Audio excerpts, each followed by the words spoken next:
There is a water war currently going on. The most recent battle or current battle is between the small town of Sinton, Texas, and the City of Corpus Christi, a regional water provider.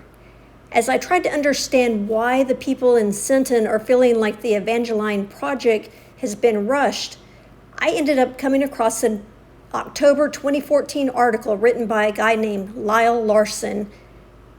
In the article, Lyle Larson said that one of his priorities was to try to put an end to so-called water wars. They are simply un-Texan. In this next clip, he is talking about the Inner Harbor desalination that y'all needed to acquire, that the public would agree to it, should have been bought 2 years ago. Yeah. Y'all are trying to buy it after the fact, and that's a problem. It costs you a lot more money. Unfortunately, Evangeline Partnership did not get a social license on this project. They did on Vista Ridge, but not this one. I am sitting here in Sinton, Texas, with their water well in the background. This battle is a David and Goliath type of example. But it's more than just the little towns of Sinton fighting for their water. This battle, confusing, and we're really needing is actually get to a point of compromise, because it's not only a battle between rural versus city, it's a case where you've got residents of a town, like in particular Sinton, that feel like their neighbors did not really communicate, and that they pushed things through and pushing things through without the adequate and studies to make sure that their water's not going to be at risk. Last weekend, I had a chance to visit with several different people in completely different conversations in Sinton about the water issue in Evangeline. Right now in Sinton, it seems like that is a topic that everybody is talking about and interested in, because even people that were not directly in the conversation were listening. And so that's part of what's motivated me to be sure to get this video done. But a common theme, other than like they felt like their feelings were a little bit hurt, that people that they've known their entire lives didn't give them a heads up what was going on, and they felt like things were being rushed. Now, coming from Corpus Christi, where I've sat through numerous city council meetings where this Evangeline project has been discussed, I was a lot confused, but I didn't say anything to them because I just wanted to allow them a chance to talk and vent.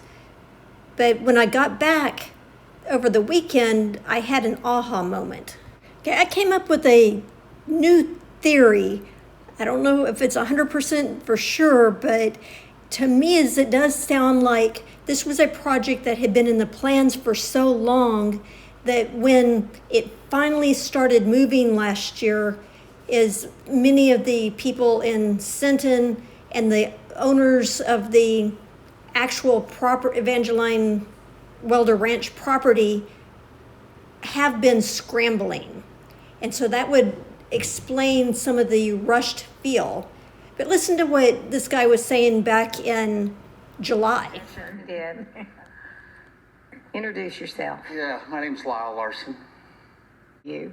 I know I do. I'll hit you with one. The transport permit. The transport permit. Yeah, your most difficult permit to get is your production permits. They're already obtained. A transfer permit is just a formality. And all of the groundwater transport projects, the more difficult aspect is proving up the hydrogeology. So I don't understand the preoccupation on the transport permit. That is not an issue. The Vista Ridge project, they had to go through extensive testing on the water, determine how much. The Vista Ridge project, by the way, is where water from the aquifers underneath Burleson and Milam County is being taken and transported to the city of San Antonio. That's about 3 hours from my dad's place in Burleson County, for example. To the microphone, please. Everybody likes to say it's easy, but again, there's already questions coming from the board. There's already questions coming from the leadership within the Groundwater Conservation District. So there's a lot of unknowns that we've started to delve into. So it's not a simple process, as people like to state. We just want to make sure everybody, all this transparency and upfront. And that's what we want. Yeah. Yeah, I mean, essentially, we've heard that since the get-go. Yes. That was an issue. Sure, people are going to contest it. I mean, there's people on the board, and there's all across the state in groundwater conservation districts, you have people that are very parochial. They want to protect their water. Sure. But that's not their water. It's the landowner's water. The people that own the land, the water underneath it, just like the oil, is owned by them. Okay, well, it turns out that our city guys were right. It didn't take long for the Sinton city manager to be standing at city council saying, hey, we're going to fight y'all every chance that we get. We've got to protect our wells. And so while the city of Sinton and the St. Paul Municipal Water District, and there was some others also, geared up to figure out what was it going to take to protect their wells, get the information that they need to feel comfortable. The City of Corpus Christi was still marching on with their plans to start the Evangeline project, because what's also going on at the same time is that the drought has just been getting worse. The water levels at Lake Corpus Christi and Choke Canyon was continuing to go down. The certain members of the city council decided that the planned Inner Harbor desalination plant was going to be too expensive, and there were community members that was worried about the impact on the bay, even though that was fully permitted. That got canceled. That has certainly not helped our rural neighbors, both in Nueces County and San Patricio and Sinton, to have compassion or pity for Corpus Christi when they have been walking away from alternatives that they've already spent a lot of money on. Okay, let's talk about this rush timeline. First off, we're talking about a project that has been discussed for 20, 30, 40 years.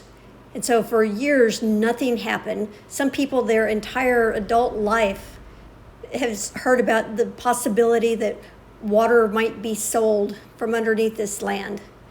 But around 2018, the Evangeline partners started taking action to legally get some of the water rights in the partnership's name. They started making proposals to this, or that I found, to the state and to the city to sell water or to lease water. Nobody was biting. The new council that started in January of 2025 realized they had to do something to find more water. The Evangeline project became one of their answers. On Corpus Christi Water Department's website, there is an area that has almost weekly water updates that have been occurring since early 2025. If you want details on exactly what was going on with the project, it was progressing, there was a lot of information, and or at least you could see that they were making efforts between the city, the mayor, Councilwoman Vaughn, who was considered the project sponsor, the Evangeline partnership people. They were meeting a lot, trying to get things worked out. In the July 29th meeting, they discussed the project in executive session, and then afterwards, the gentleman spoke and talked about how the transfer permit was just going to be a formality. He felt confident that they were going to be able to have it moving along quickly. He being Lyle Newsom. By the August 12th meeting, the city council made a motion to direct staff to prepare a purchase agreement for 24 million gallons per day, to prepare a term sheet. Then in August is when Sinton city manager started kind of jumping in and saying, hey, we've got an issue here. We're gonna protest on this. On August 25th, the San Patricio County Commissioners Court passed a resolution to support Sinton and the St. Paul residents for their water rights and to pose a transfer out of the district. In Corpus Christi, it just kept moving on. By September 23rd, the city council approved a negotiated term sheet for the project that was going to be roughly for 22,789 acres. They were going to put down $1 million earnest, an option payment for 120 days. They were going to have inspection period, kind of yada yada. On October 21st, 25, the city council authorized the execution of the sale agreement. Okay, fast forward to January 2026, a new year. It turns out that the option contract still has not officially been executed because the Evangeline partnership realized they still had surface use agreements that needed to be finalized. They ended up having to go into mediation. So this is a perfect example of, for years they planned on doing this, but then when it came down to doing the specific details, there ended up being a lot of work that needed to be done. And so that was being done in January. They were having a lot of meetings. The contractors also meeting with TCUQ. The city was encountering obstacles due to the Sinton residents protesting, and the meeting was kind of getting pushed off for various reasons. For the project, as we went through February, it became kind of apparent that the city probably was not going to be able to make the initial deadline that they needed to do for all their permitting if they were going to be able to pull off everything to where water could start being produced come November of 2026. Now, the Evangeline project, as you can see in this picture, was kind of horseshoe shaped. Well, during this time period going on, also the heirs that owned the Lye Ranch, which was kind of the center of that horseshoe, decided that, they probably ought to go ahead and sell their water rights also. And so they entered into a option contract with the city that if and when the Evangeline purchase goes through, then theirs will go through also. They will still have to get drilling permits and production permits and the whole works. But as we approach the end of April 2026, the city of Sinton and the St. Paul water has not backed down. The administrative hearing to determine if they have standing is tomorrow afternoon.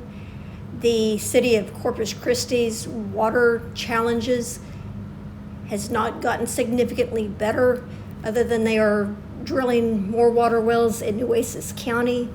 The governor's office has been asked to step in. The media coverage has escalated throughout locally and all over the United States. Our Nueces County neighbors are highly concerned about their wells. That said, this city council is determined that they're going to do everything possible to have the Evangeline producing by November in order to help avoid curtailment. They have authorized the city manager and the staff to be making the necessary purchases. The pipeline and equipment is arriving on site. Work has started, even though we do not own the property. To date, $10,776,822 have been spent. The city is doing what it can to avoid curtailment. But what do you think? Should the Evangeline partnership have worked harder in recent years to get that public buy-in, that social license that he spoke with?